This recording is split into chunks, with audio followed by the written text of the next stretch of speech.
Hi guys, welcome back to my YouTube channel. ඉතින් අද මම ඔයාලත් එක්ක ෂෙයා කරගන්නේ අද දවසේ මම කොහොමද ගත කරේ කියලා. ඉතින් A level exam එකට තව දවස් 25ක් 30ක් වගේ කාලයක් තියෙන හින්දා මම හිතුවා මම කරන වැඩත් ඔයාලත් එක්ක ෂෙයා කරගන්න. ඉතින් අද උදේ 8 ඉඳලා හවස 5:00 විතර වෙනකන් අපිට ෆිසික්ස් ක්ලාස් තිබුණා.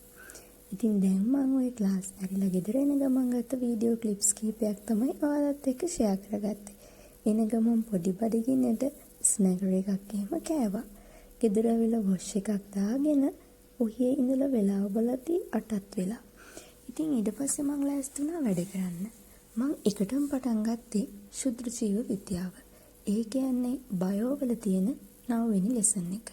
ඉතින් ඒකෙදි මම මොනවද දන්නවද කරේ? මම පාඩම් කරනවත් එක්කම සංසන්දනය කරන්න තියෙන දේවල් වගු ගහගෙන එකින් එක සංසන්දනය කරා.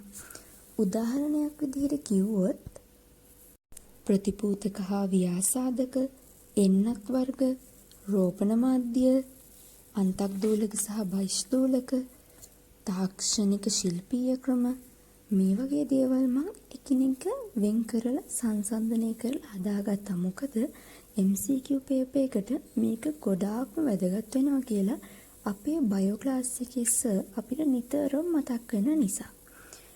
ඉතින් ඔයාලත් එක්ක මම මේවා ෂෙයා කරගන්නේ මම ගොඩක් ආසයි ව්ලොග්ස් කරන්න. ඉතින් ඒ හින්දා මේක මගේ විනෝදාස්වාදයට වගේම ස්ට්‍රෙස් එක රිලීස් කරගන්න මම මේක යොදා ගන්නවා. මොකද තනියෙන් පාඩම් කරන මට මං හිතනවා මේක ලොකු හිතට සතුටක් ගෙන දෙන වැඩක් වෙනවා කියලා.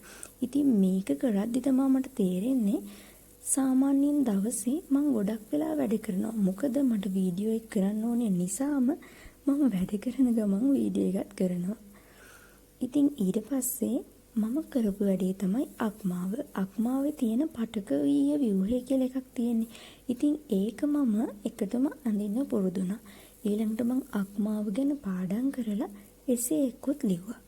ඉතින් මේ වැඩ ටික තමයි මම ක්ලාස් ගිහිල්ලා ඇවිල්ලා අමතර වැඩ විදිහට කරේ. ඉතින් ඉතුරු දවස් 25 මාත් එක්ක වැඩ කරලා අපි හොඳ රිසල්ට් එකක් දාන්න වැඩ කරගමු. ඉතින් හැමෝටම good luck කියලා මම විශ් කරනවා. එහෙනම් හෙටත් අපි අලුත් vlog එකකින් හම්බෙමු.